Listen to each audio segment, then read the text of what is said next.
बाटासिफुर जौमा फरायसालिया आगु बर्डिंखौ गाजा गोमजायै फालिदों। गुबुन बोसोरनि बादि देग्लायबो बाटासिफुर जौमा फरायसालिया आगु बर्डिंखौ फरायसालिनि बेंखनाव सानसेनि हाबाफारि लानानै गाजा गोमजायै फालिदों। बे हाबाफारियाव गाहाय आलासि महरै बाहागो लादों BBCनि कमिउनिटि लिडार तनुज दैमारि आरो BBCनि मावफुं नेहाथारि खबेश्वर बसुमतारी आरो BBCनि आफादगिरि प्रफुल्ल बसुमतारी आरो NELC चार्चनि रेभारेन्ड थुरजामिन इस्लारि आरो NBCCनि नेहाथारि रबेन दैमारि बेजों लोगोसे ख्रिस्टियान धोरोम आफादफोरनि गोबां दैदेनगिरिफोर। बे हाबाफारियाव बाहागो लानानै तनुज दैमारि बिथाङा आगु बर्डिंनि सोमोन्दै गुवारै बेखेवना होयो।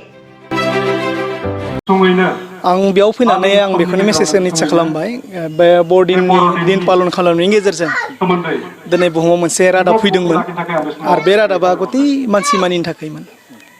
दिनै बे रादाबखौ गासै बुहुमा जाहाथे मिथिनो हानाय बायदि आं बेखौनो बुंनो इच्ছা खालामदों। जिसु ख्रिस्ट'आ बे बुहुमाव फैनायनि गुबै मोनसे थांखि दङमोन आरो बे थांखियानो जाबाय बुहुमनि मानसिया पापनिफ्राय गनायखौ बा बोखांजानायखौ मोनो, बेनि थाखाय फैदोंमोन।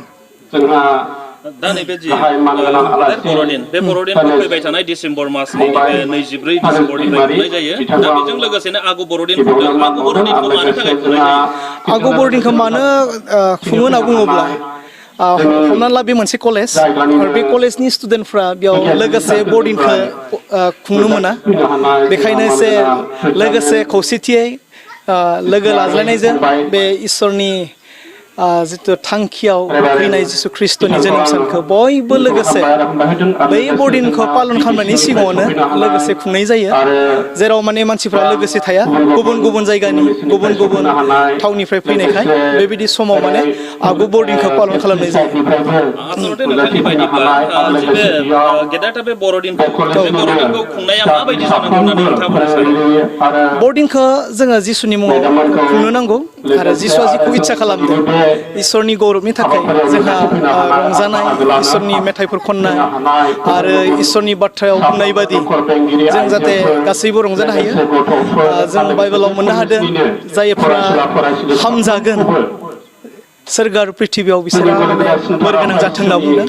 आसलते गासै बुहुमनाङैनो जे नैबे जि ख्रिस्टमास एबा बर'दिन बेखौ गोबांथार गाजा गोमजायै फालियो। आसलते बेखौ मानो थाखाय बेबायदि गाजा गोमजायै फालियो? बे फालिनायजों माबा मोनसे थांखिफोर दङ नामा? दङ, बेयाव मोनसे गेदेर थांखि दङ।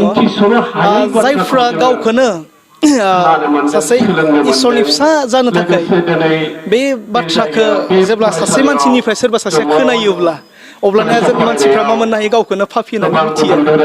बाइबेला जेखौ जोंखौ फोरोंदों जों पापी मानसिया, आरो बे पापी सुबुंफ्रा आंबो आरो पृथ्वीनि मानसियाबो। बेखायनो आं बादि पापी सुबुंनि थाखाय प्रभु जिसुआ बे बुहुमाव जोनोम लाफैदों।